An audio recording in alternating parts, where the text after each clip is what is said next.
ఉగ్రవాదుల జన్మస్థలం పాకిస్తాన్, టెర్రరిస్టులకు ఫ్యాక్టరీ పాకిస్తాన్. అలాంటి పాకిస్తాన్కు భారత్ పాక్ యుద్ధం జరిగే సమయంలోనే చాలా బ్యాంకులు రుణాలు ఇచ్చాయి. ఉదాహరణకు IMF, ADB and world bank కూడా. మరి భారత్ ఎందుకు ఆపలేకపోతోంది అనేది ఒకసారి ఎంజీ రావు గారు మనకి ఎక్స్ప్లెయిన్ చేస్తారు. అండ్ పాక్కి ఏ విధంగా రుణం లభిస్తుందండి? అందరికీ తెలుసు కదా ఎంజీ రావు గారు, పాకిస్తాన్ అనేది ఒక టెర్రరిస్ట్ కంట్రీ అని చెప్పేసి. ఏ విధంగా లభిస్తుంది? ఇప్పుడు భారత్ పాకిస్తాన్ యుద్ధం చేసుకునే సమయంలోనే యుద్ధం మధ్యలో ఈ ఐఎంఎఫ్ ఇంటర్నేషనల్ మానిటరీ ఫండ్ అంతర్జాతీయ ద్రవ్యనిధి సంస్థ $3 బిలియన్ గాను ఒక వాయిదా కింద $1.5 బిలియన్ రుణం ఇచ్చింది. అది అంతర్జాతీయ సమాజం క్రిటిసైజ్ చేసింది.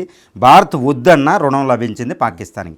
తర్వాత యుద్ధం ముగిసిన 2-3 వారాలకే ఐబిఆర్డి అంటారు, international bank for reconstruction and development, ప్రపంచ బ్యాంక్ అంటాం దాన్ని, ప్రపంచ బ్యాంక్ వ్యవస్థ అనమాట.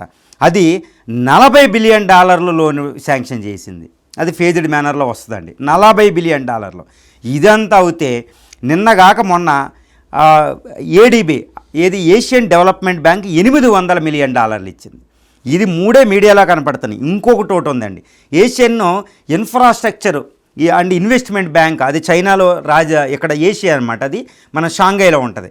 అది కూడా కొన్ని $1 మిలియన్, ఒక $1 బిలియన్ వరకే రుణం ఇచ్చింది. ఇదే విధంగా అంతర్జాతీయ వేరే సంస్థలు కూడా పాకిస్తాన్కి రుణం ఇస్తున్నాయి. ఎంత దారుణం అంటే ఇది టెర్రరిస్ట్ ఫ్యాక్టరీ, ఇది టెర్రరిస్ట్ నేషన్. అంతర్జాతీయ సమాజానికే తెలిసే విషయం. ఇది టెర్రరిజం పుట్టిందంటే పాకిస్తాన్లో. ప్రపంచంలో ఎక్కడ అటాక్ జరిగినా అది ప్రత్యక్షంగా పరోక్షంగా పాకిస్తాన్ దగ్గర లింక్ ఉంటుంది, సోర్స్ ఉంటుంది, రూట్ కాజ్ ఉంటుంది. అలాంటి పాకిస్తాన్కి ఎందుకు రుణాలు ఇస్తున్నారు అనేది ప్రధాన సమస్య. ఇక్కడ ప్రధానంగా మీరు అడిగింది ఏంటంటే భారతదేశం ఎందుకు ఆపలేకపోతుంది అనేది ముఖ్యం. తర్వాత ఎందుకు ఇస్తారో తర్వాత మాట్లాడదామండి. ఇది ఏంటంటే ఎందుకు ఆపలేకపోతుందంటే, ఇప్పుడు అంతర్జాతీయ ద్రవ్యనిధి సంస్థని ఇంటర్నేషనల్ ప్రపంచ బ్యాంకులను పెట్టింది అమెరికా 1945లో రెండవ ప్రపంచ యుద్ధం తర్వాత.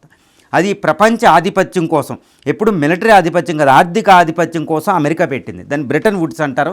రెండూ ఉన్నదే వాషింగ్టన్ డీసీలో. ఇక్కడ ఓటింగ్ రైట్స్ ఉంటాయి, దాంట్లో షేర్ హోల్డర్స్ ఉంటారు, వాటాదారులు ఉంటారు. ఆ వాటాదారులకి ఎంత వాటా ఉందో దానికి ఓటు హక్కు ఉంటుంది అనమాట.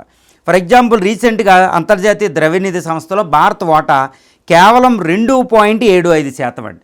మనం ఓటు హక్కు చిన్నదే, మనం వద్దన్న ఆ ఓటు వాళ్ళు వేసుకుంటారు.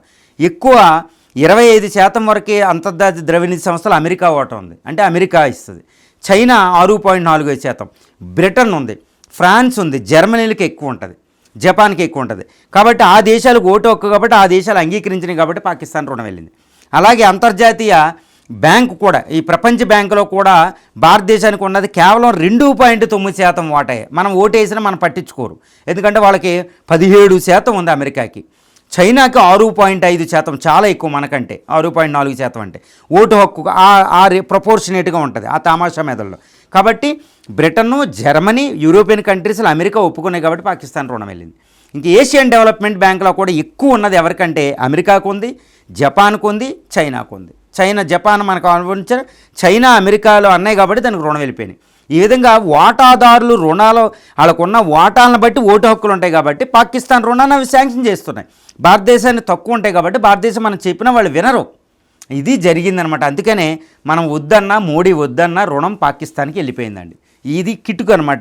ఈ అంటే అంతర్జాతీయ ద్రవ్యనిధి సంస్థ, అంతర్జాతీయ ఇది world bank, Asian development bank ADB, AIB అంటే ఏషియన్ ఇన్ఫ్రాస్ట్రక్చర్ ఇన్వెస్ట్మెంట్ బ్యాంకులో చైనా ఆధిపత్యం షాంఘైలో ఉన్నది. ఇలా ఈ బ్యాంకులన్నీ కూడా పశ్చిమ దేశాలు, చైనా ఆధిపత్యం ఉంది, అవన్నీ ఒప్పుకుంటున్నాయి కాబట్టి పాకిస్తాన్ రుణం వెళ్ళింది. భారతదేశానికి తక్కువ వాటా ఉంది కాబట్టి మనం చెప్పినా వాళ్ళు వినరు. అది రుణాలు ఇచ్చేటప్పుడు బ్యాంకర్ చూసుకుంటారు కదా, తిరిగి పే చేస్తారా లేదా అనేది. పాకిస్తాన్ ఫెయిల్ స్టేటు, భారత్ ఏమో అభివృద్ధి చెందుతోన్న దేశం. భారత్ లాంటి దేశాలకు రుణాలు ఇవ్వడానికి ఏ బ్యాంక్ అయినా ముందుకు వస్తుంది. కానీ ఇక్కడ పాకిస్తాన్కి రుణం వచ్చింది అంటే ఖచ్చితంగా అమెరికా అండ్ చైనాల ఇన్వాల్వ్మెంట్ ఎక్కువగా ఉందని మీరు చెప్తూ ఉన్నారు. దానికి కారణం ఏంటి? ఇండైరెక్ట్గా భారత్ను ఆపే ప్రయత్నం అయినా ఇది? ఎస్ అండి, ఇది ప్రత్యక్షంగా మనం చెప్పొచ్చు. భారత్ని ఆపడానికి, భారత్ని చిక్కులోనికి పెడతాను. భారతదేశం ప్రపంచంలో సూపర్ పవర్ అవుతుంది, గ్రోత్లో ప్రపంచంలో అత్యధిక వృద్ధి రేటు నమోదు చేస్తుంది. ఇది ఎవరి మాట వెంటలేదు, ఇండిపెండెంట్ ఫారిన్ పాలసీ ఉంది, స్వతంత్ర విదేశాంగ విధానాన్ని అమలుపరుస్తుంది. ఇటు రష్యా వైపు వెళ్ళడంలో, చైనా వైపు వెళ్ళటలే, అమెరికా వైపు వెళ్తలే, తనంతట తాను అద్భుతంగా పవర్గా రైజ్ అవుతుంది. దీన్ని అడ్డుకోవాలంటే ఏం చేయాలి? పాకిస్తాన్ని శత్రువుగా చేయాలి. పాకిస్తాన్ చచ్చిపోయే అస్తిత్వం కోల్పోయే దేశానికి కూడా వాళ్ళు ఊపిరిలూది ఆక్సిజన్ ఇచ్చి ఇలా రుణాల ద్వారా దాన్ని బతికిస్తున్నారు. ఫర్ ఎగ్జాంపుల్ మనకి ఈ గ్రాఫ్ చూస్తే మీకు అర్థమవుతూ ఉంటుందండి. పాకిస్తాన్ వాళ్ళు ఎంత అయితే రక్షిస్తున్నారో మనకు అర్థమవుతూ ఉంటుందన్నమాట. చూడండి, ఇది 1990 వరకు 2 డిఫెన్స్ బడ్జెట్లు చూడండి. భారత డిఫెన్స్ బడ్జెట్ ఎక్కువ ఉండేది, ఓకే, పాకిస్తాన్. కానీ 2000 సంవత్సరం తర్వాత గ్రోత్ రేట్ భారతదేశంలో ఎక్కువ అయ్యి అసలు 2000 తర్వాత మన తమిళనాడే పాకిస్తాన్ అధిగమించేసింది ఒక్క స్టేట్. ఇంకోండి డిఫెన్స్ బడ్జెట్ భారతది ఇప్పుడు సిప్రీ ప్రకారం $86.1 బిలియన్, అది 10.2. దానికి ఎకానమీ తట్టుకోలేకపోతుంది అది కూడా పెట్టడానికి. చూడండి ఎంత గ్యాప్ వచ్చిందో డిఫెన్స్ బడ్జెట్లో, ఫస్ట్ తక్కువ ఉండేది. సో ఇలాగా ఇప్పుడు ఈ విధంగా ఇప్పుడు ఈ డిఫెన్స్ బడ్జెట్ పెట్టుకోవడానికి లేదు. ఈ రుణాల ద్వారా వాళ్ళు డిఫెన్స్ బడ్జెట్ని ఫైనాన్స్ చేస్తున్నారు. ఫర్ ఎగ్జాంపుల్ ప్రైమ్ మినిస్టర్ అంటున్నారు వాళ్ళు ఎయిర్ బేస్లు లేకుండా ఎయిర్ బేస్లు అన్నీ ఐసీయూలో ఉన్నాయని. ఇప్పుడు ఐసీయూలో ఉన్నాయి, పునరుద్ధరించాలి. వాళ్ళకి డబ్బులు లేవు, ఎకానమీ నడపడానికి లేదు, ఫుడ్ లేదు, నీళ్ళు లేవు. కాబట్టి ఏం చేస్తున్నాయి ఈ చైనా, అమెరికాలు, యూరోపియన్ కంట్రీస్ కుట్ర పన్ని దాని డిఫెన్స్ బడ్జెట్ని దాన్ని బతికించి ఇండియాకి శత్రువుగా పెట్టడం.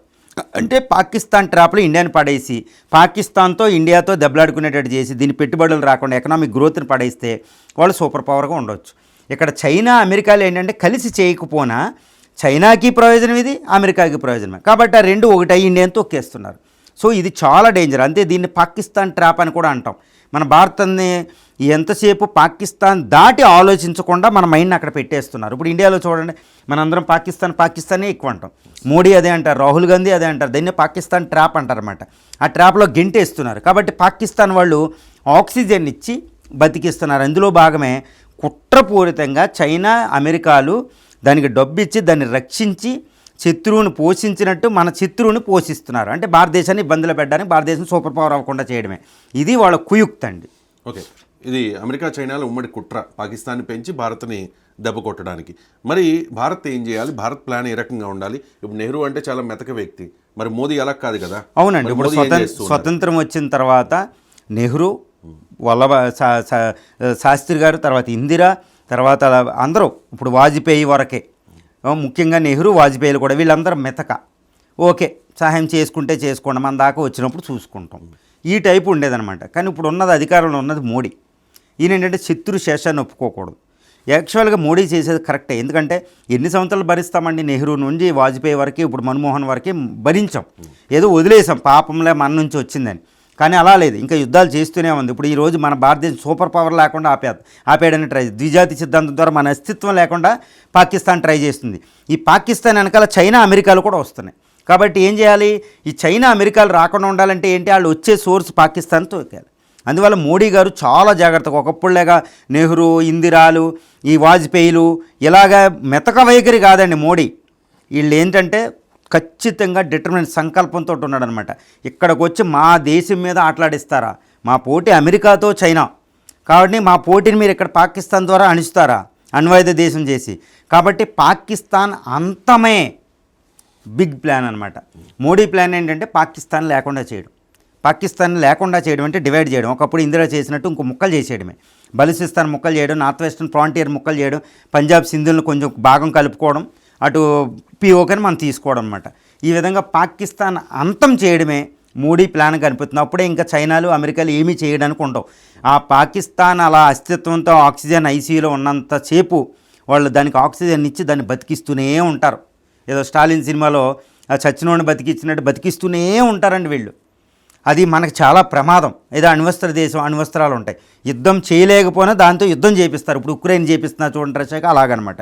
కాబట్టి మనం చైనా, అమెరికాలు కుట్రను నాపి మనం సూపర్ పవర్ అవ్వాలంటే పాకిస్తాన్ అంతం అనేది మన భారత అస్తిత్వానికి, భారత సూపర్ పవర్ అవడానికి అమృత లక్ష్యాలు సాధించుకుని 2047కి సూపర్ పవర్గా అవతరించాలంటే ఇటు పాకిస్తాన్ ఉండకూడదు. అది మోడీ బిగ్ ప్లాను. ఈసారి హాట్ పర్ష్యూటే ఇందిరాలాగా, హాట్ నెహ్రూ, వాజ్పేయి లాగా మెతక వైఖరి కాదండి, ఇందిరాలాగా హాట్ పర్ష్యూట్. బంగ్లాదేశ్కి డివైడ్ చేయడం కాదు, ఇప్పుడు బంగ్లాదేశ్ 4 ముక్కలు చేసి ఇంకా పాకిస్తాన్ అస్తిత్వం లేకుండా చేయడం, శత్రు శేషం లేకుండా చేయడమే Modi plan. One of the big plan is being implemented. ఇది అమలు జరుగుతుంది.